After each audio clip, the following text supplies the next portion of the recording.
Saludos a todos. En esta ocasión vamos a hablar del primero de los recursos procedentes en materia de amparo y que es el recurso de revisión. El objeto de este recurso es encargar a un órgano superior que revise la resolución tomada por el órgano jurisdiccional, es decir, que examine de nuevo la cuestión con el fin de ser corregida la decisión, ya que el recurrente considera que le resulta gravosa por haberse dictado de forma errónea o alejada de la legalidad. Como resultado de la revisión puede suceder que el órgano jurisdiccional confirme la resolución recurrida considerando que no le asiste la razón al recurrente en su formulación de agravios.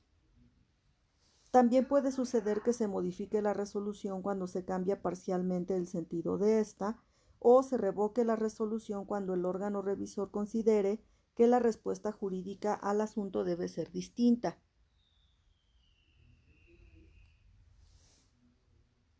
Cuando se trata de un amparo indirecto, la revisión procede contra 5 resoluciones de contenido concreto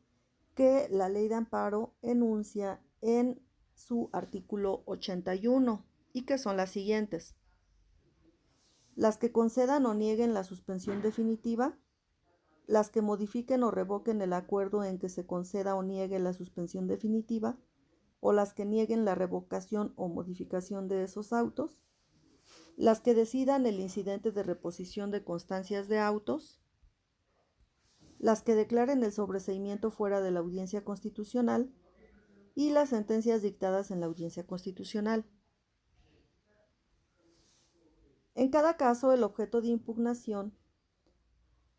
habrá de ser los acuerdos que la autoridad jurisdiccional pronuncia respecto al contenido del asunto, de acuerdo con la fase procesal de la cual se trate. Por cuanto hace a la resolución sobre la suspensión definitiva, esta se da en la respectiva audiencia incidental. Si se trata de la sentencia, se impugnará lo que se pronuncie en la audiencia constitucional. En tratándose de amparo directo, el recurso de revisión solamente procede de forma excepcional cuando en la sentencia, de acuerdo con el artículo 107, fracción 9 constitucional, así como el artículo 81, fracción 2 de la Ley de Amparo, se haya resuelto sobre la constitucionalidad de normas generales, estableciendo la interpretación directa de un precepto constitucional o de derechos humanos dispuestos en tratados internacionales. De igual forma procederá cuando estas cuestiones se hubieran planteado y el tribunal hubiere sido omiso en su estudio. En todo caso, procederá la revisión solamente cuando se considere que habrá de fijarse un criterio relevante y de trascendencia. La limitación tiene la finalidad de asegurarse de que el alto tribunal únicamente se ocupe de aquellos asuntos en los que el tema abordado tiene un significado jurídico primordial que va más allá del caso específico. Si se admite la revisión en amparo directo, se debe ceñir a estas cuestiones propiamente constitucionales, sin reiterar los temas de la materia del asunto del cual se desprenda esa revisión. De acuerdo con el Acuerdo General 9 del año 2015, emitido por el Pleno de la Suprema Corte de Justicia, la procedencia del recurso de revisión, en este caso extraordinario del cual estamos hablando, permite al presidente del máximo tribunal hacer una valoración discrecional en cada caso para determinar si el asunto cumple con los requisitos de importancia y trascendencia que justifiquen el hecho de que el máximo tribunal conozca de él. Los puntos primero y segundo de este acuerdo señalan cuáles son los criterios que se deberán tomar en cuenta respecto de esta valoración de trascendencia. El primero es cuando en ella se decida sobre constitucionalidad o inconstitucionalidad de una norma general, o se establezca la interpretación directa de un precepto constitucional o de derechos humanos establecidos en tratados internacionales en los que el Estado mexicano sea parte, o bien si en esa sentencia se omite el estudio de estas cuestiones cuando las mismas hubieran sido planteadas en la demanda de amparo. El segundo supuesto es si el problema de constitucionalidad que se refiere en el punto anterior entraña la fijación de un criterio de importancia y trascendencia. ¿Qué se debe entender por un criterio de importancia y trascendencia? Se dará cuando, habiéndose surtido los requisitos del inciso A, del punto que hablábamos hace un momento, se advierta que aquella dará lugar a un pronunciamiento novedoso o de relevancia para el orden jurídico nacional. También se considerará que la resolución de un amparo directo en revisión permite fijar un criterio de importancia y trascendencia cuando lo decidido en la sentencia que se recurre pueda implicar el desconocimiento de un criterio que haya sido anteriormente sostenido por la Suprema Corte de Justicia relacionado con alguna cuestión propiamente constitucional, por haberse resuelto en contra de dicho criterio o se hubiese omitido su aplicación. También hablando de esta regla de procedencia, en la jurisprudencia se establece que para que proceda la revisión en amparo directo se deben cubrir ciertos requisitos que básicamente son los que ya hemos mencionado. Primero, que en la sentencia de amparo directo combatida se decida sobre la constitucionalidad o inconstitucionalidad de una norma general o se establezca la interpretación directa de un precepto constitucional o de los derechos humanos reconocidos en tratados internacionales de los que el Estado mexicano sea parte, o bien cuando en dicha sentencia se omita el estudio de estas cuestiones referidas, cuando se hubieran planteado en la demanda de amparo, y el segundo, que también ya habíamos mencionado, el problema de constitucionalidad entrañe la fijación de un criterio de importancia y trascendencia, que también ya dijimos que debemos entender por este criterio. Bien, continuando con la sustanciación del recurso de revisión, el órgano competente para conocer de él de manera ordinaria lo son los tribunales colegiados. La fracción 8 del artículo 107 constitucional también precisa en su último párrafo que las decisiones de estos tribunales en este renglón serán definitivas ya que no admiten recurso alguno. Pero de forma excepcional la Suprema Corte de Justicia puede conocer del recurso cuando se trate de sentencias en cuyo caso se presentan estos supuestos. Primero, cuando durante el juicio se impugnaron normas generales por estimarlas inconstitucionales, o cuando en la sentencia dictada en la audiencia constitucional se establece la interpretación directa de un precepto de la Constitución y subsista en el recurso el problema de constitucionalidad. Segundo, cuando se ejercita de forma oficiosa la facultad de atracción por la Suprema Corte de Justicia, por estimar la revisión por sus características especiales, que debe ser de su conocimiento. Tercero, cuando el Tribunal Colegiado del Conocimiento solicita a la Suprema Corte de Justicia que en ejercicio de su facultad de atracción precisamente atraiga el conocimiento de este recurso, pero para que esto suceda el tribunal deberá expresar las razones en las cuales funda su petición y deberá remitir los autos originales. Si se llega a dar este supuesto, la Suprema Corte resolverá dentro de los 30 días siguientes a esta petición si va a ejercitar o no su facultad de atracción. Esto tiene concordancia con la fracción 8 del artículo 107 constitucional, de acuerdo con el cual la Suprema Corte de Justicia podrá conocer de los amparos en revisión que por su interés y trascendencia así lo ameriten, ya sea de oficio o a petición fundada de parte. ¿Quiénes pueden hacer esta petición? El Tribunal Colegiado de Circuito, como ya lo mencionamos, el Fiscal General de la República en aquellos asuntos en que el Ministerio Público de la Federación sea parte, y el Ejecutivo Federal por conducto del Consejero Jurídico de Gobierno. Continuando con la substanciación del recurso en cuanto a su término para interponerlo, debe ser por conducto del mismo órgano jurisdiccional que haya dictado la resolución que se recurre y se cuenta con un plazo de 10 días. El plazo se cuenta por días hábiles, siguiendo la regla general que prevé el artículo 22 de la Ley de Amparo, a partir del día siguiente a aquel en que surta sus efectos la notificación, incluidos en ellos el del vencimiento. Si el ciudadano o el recurrente se llega a equivocar e interpone el recurso ante un órgano diferente del que establece la ley, esta circunstancia no interrumpe el plazo de presentación. La autoridad responsable también puede interponer el recurso de revisión, pero de acuerdo con el artículo 87 de la Ley de Amparo, solo podrá hacerlo contra sentencias que afecten directamente el acto reclamado que hayan dictado cada una de ellas. También se prevé que cuando se trate de amparo contra normas generales, pueden interponer el recurso los titulares de los órganos del Estado a los que se encomiende la emisión o promulgación de la norma.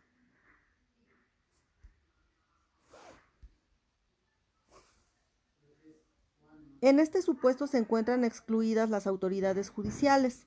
ya que este mismo artículo señala expresamente que estas autoridades carecen de legitimación para recurrir las sentencias que declaren la inconstitucionalidad de un acto reclamado emitido en ejercicio de la potestad jurisdiccional. En lo que hace al escrito de agravios, el recurso de revisión se debe interponer por escrito, por conducto de la autoridad que emitió la resolución que se recurre. En este documento, la parte que lo presente deberá expresar los agravios que le causa la resolución que impugna. El artículo 88 de la Ley de Amparo establece como requisitos la mención de los agravios, así como que se presenten copias para cada una de las partes. En el caso de revisión contra una resolución dictada en amparo directo, se requiere que el recurrente transcriba de manera textual la parte de la sentencia que contenga un pronunciamiento sobre constitucionalidad de normas generales o establezca la interpretación directa de un precepto constitucional, con el fin de justificar la procedencia en este caso. También debe transcribir la parte del concepto de violación de interés constitucional cuyo análisis se hubiese omitido en la sentencia. Pueden recaer algunas prevenciones al recurrente cuando en el escrito de agravios no se haga la transcripción de la parte de la sentencia con relevancia constitucional y también cuando no se exhiban las copias para las partes. Esto no se requiere si estamos hablando de un expediente electrónico. En este caso, se requerirá al recurrente para que en el plazo de 3 días subsane las deficiencias y si no lo hace, se tendrá por no interpuesto el recurso. En cuanto hace a la exigencia de copias, quedarán exceptuados algunos casos, que son aquellos en donde se afecte al recurrente por actos restrictivos de la libertad, cuando se trate de menores o de incapaces, o cuando se trate de quienes estén en condiciones de pobreza o marginación o en clara desventaja social para emprender un juicio. Bueno, una vez que el recurso se presenta, como ya habíamos mencionado, quien deberá recibirlo es la autoridad que emitió la resolución recurrida. Una vez que este recurso se ha interpuesto y que ya se tengan las sendas copias que la propia ley exige, este órgano distribuirá las copias entre las partes y dentro del término de 3 días que se cuentan a partir del día siguiente al que se integre de forma debida el expediente, deberá remitir el original del escrito de agravios y el cuaderno principal a la Suprema Corte o al Tribunal Colegiado, según corresponda. Cuando la resolución que se recurre es relativa a la suspensión definitiva, el expediente original del incidente de suspensión se debe remitir también dentro del mismo plazo de 3 días, contados a partir del día siguiente al en que se integre de forma debida el expediente, y su duplicado deberá quedar ante el órgano jurisdiccional en contra de cuya resolución se interpuso el recurso. Si se trata del interpuesto por la vía electrónica, se enviará el expediente electrónico. Una vez que el presidente del órgano jurisdiccional, según corresponda, haya recibido el recurso, dentro de los 3 días siguientes a su recepción calificará su procedencia y lo admitirá o lo desechará, esto de acuerdo con el artículo 91 de la Ley de Amparo. Si decide admitirlo, el auto que la dispone debe notificarse a las partes, particularmente con el fin de que corra el término para que, en su caso, se interponga el recurso adhesivo.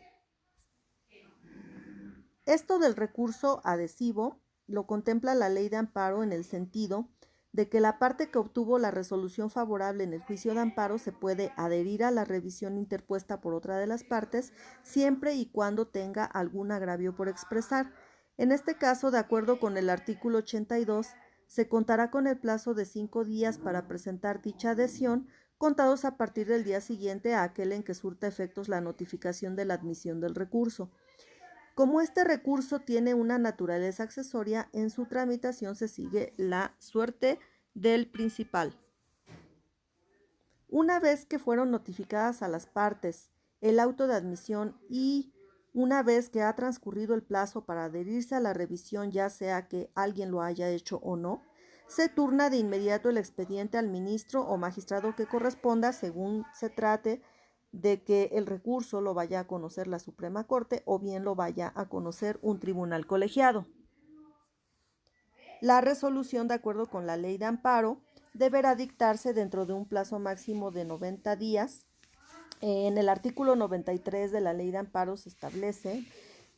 algunas pautas que deberá seguir el órgano jurisdiccional para conocer y resolver acerca de estos recursos de revisión según quien haya presentado la impugnación. Estas reglas son las siguientes. Si quien recurre es el quejoso, examinará en primer término los agravios hechos valer en contra del sobreseimiento decretado en la resolución recurrida, si ese es el caso. Si los agravios son fundados, examinará las causales de sobreseimiento invocadas y no estudiadas por el órgano jurisdiccional de amparo de primera instancia o surgidas con posterioridad a la resolución impugnada. Si quien recurre es la autoridad responsable o el tercero interesado, examinará en primer término los agravios en contra de la omisión o negativa para decretar el sobreseimiento. Si son fundados, se revocará la resolución recurrida. Para efectos de las fracciones 1 y 2 que acabamos de mencionar, podrá examinar de oficio y en su caso decretar la actualización de las causales de improcedencia desestimadas por el juzgador de origen, siempre que los motivos sean diversos de los considerados por el órgano de primera instancia. Si encontrare que por acción o omisión se violaron las reglas fundamentales que norman el procedimiento del juicio de amparo, siempre que estas violaciones hayan trascendido al resultado del fallo, revocará la resolución recurrida y mandará reponer el procedimiento. Si quien recurre es el quejoso, examinará los demás agravios. Si estima que estos son fundados, revocará la sentencia recurrida y dictará la que corresponda en su lugar. Si quien recurre es la autoridad responsable o el tercero interesado, examinará los agravios de fondo. Si estima que estos son fundados, analizará los conceptos de violación no estudiados y concederá o negará el amparo. Y solo tomará en consideración las pruebas que se hubiesen rendido ante la autoridad responsable o el órgano jurisdiccional de amparo, salvo aquellas que tiendan a desestimar el sobreseimiento fuera de la audiencia constitucional. Por último, si se presentó la revisión adhesiva, el estudio de los agravios de esta podrá hacerse en forma conjunta o separada, con apego a la prelación lógica que establece este artículo. Pues bien, eso es todo lo que tiene que ver con la procedencia y substanciación del recurso de revisión. Agradezco mucho su atención y nos comunicamos en nuestra próxima transmisión. Hasta pronto.